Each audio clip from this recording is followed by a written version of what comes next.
The Dollhouse Curator presents Granny's Christmas Wish.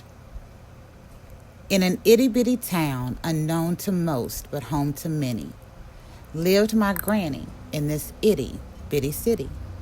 It's almost Christmas and we get to spend it there, with Pawpaw and Granny wrapped in their care. Down the road we travel our luggage and back, me, my twin, and my goofy cousin Jack. Oh, there's my granny, right where I knew she'd be, standing on the front porch waving at me. I waved real hard and blew a quick kiss, and quick as a flash she caught it. My granny didn't miss. We piled out the car and our feet hit the ground. Then Pawpaw comes out and it's hugs all around. Oh, you got so big. Oh, you grew so tall. You'll be taller than me by next fall. Granny was so nice, always so sweet. Pearlie Mae let 'em come in. They must be so beat. Pawpaw said, grabbing the bags and heading for the door. Granny turned to my dad and uncle and said, I missed you, so I must have one more. Inside Granny's house is a sight to see, with flashing lights in the kitchen and a big blue Christmas tree. You know, when I was young, little like you, Granny didn't believe in Santa Claus. But now I sure do, Granny said, sitting down with a big old cup of tea, crossing her legs and winking at me. I met Santa, you know, a few years back. That was a shock to everyone, especially Cousin Jack. You met Santa? There's no way. Are you for real? Oh, he's a real nice man. Loves deal or no deal. Nachos and pickles are some of his favorite snacks. Uncle sat up at this. My dad leaned way back. Nachos and pickles? She had to be kidding. But she smiled and nodded and stayed right there sitting. It's just a story, just a myth for you all, Uncle said, getting up and heading down the hall. Come here, Granny said and beckoned to me. Go get my Christmas cards. I'll prove it. You'll see. I turned on the spot and ran for the stairs. Proving Granny knew Santa, about that I so cared. With card in hand, she picked up a pen. Dear Santa, how are you, my dear sweet friend? I need a small favor, if you don't mind. Mom, it's Christmas Eve. How would it even get there in time?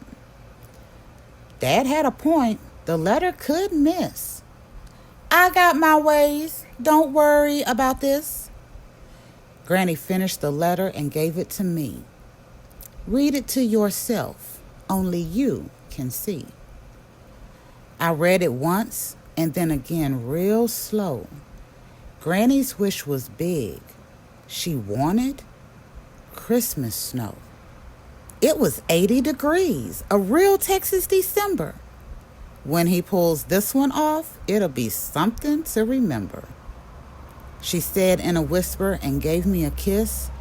I loved my granny, but I was worried about this. Twin wondered and Jack guessed what the wish could be. Nope, I'm not saying you'll never get it out of me. But as the night wore on, I started to stress. Santa was good, but this wish was a test. That night before sleep, all snuggled in bed, I hugged the letter tight and put it under my head. I tried to stay awake, but it'd been a long day, and within seconds I was out, knowing Santa was on the way. Early Christmas morning, my nose woke me up with smells of bacon and crepes and hot cocoa cups. I sat up real quick and looked from Jack to Twin. Get up, let the unwrapping begin. We hit the ground running down the hall real quick towards a tree full of presents from old St. Nick. Between bites of crepes and bacon presents we opened, grateful for each gift and every love token. And just when we finished, no presents left, Pawpaw pulled out 3 more from an old cedar chest. Found these outside late last night. Then he read a note that said, "Keep out of sight till the other gifts are open and done." Oh, more gifts, I thought. This was so much fun. I said in my head as Pawpaw passed them out. Jack opened his first and started to pout. "Wow, a coat? But it ain't cold outside." And he was right. Outside, the sun shone with pride. "Don't worry about that. Just hurry up," Granny said with a wink and grabbed her teacup. "Open yours up. Come on, you two." I had a coat, and Twin did too. Mine was white with silver snowflakes so fine, and the boys had white, red, and green stacked in fine little lines. Then all of a sudden, there in my face, the fire turned colors in that old brick fireplace. Blue, then red, then on to green. Could I believe my eyes? Did I see what I'd seen? "Okay, hurry up. It's right about time," Granny said, looking at her watch at about 9:30. We put on our coats and headed to see. Could there be snow? I hoped there would be. We opened the doors to see. Nothing there. No snow for my granny? Did Santa even care? But then in a second, the light started to dim. "Oh, he's here. It's Santa. It's him. Thank you, Santa. You're the man." And a pretty little snowflake landed in my hand. We stood there staring as it melted so quick, then replaced by another from old St. Nick.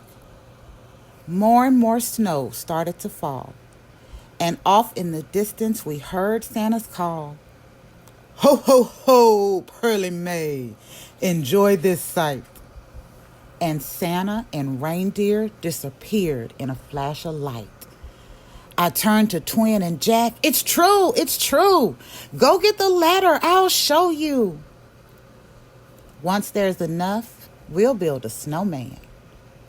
Then she went back inside, holding Pawpaw's hand. Then Dad spoke up. "I can't believe this." And that was the Christmas Granny got her snow wish.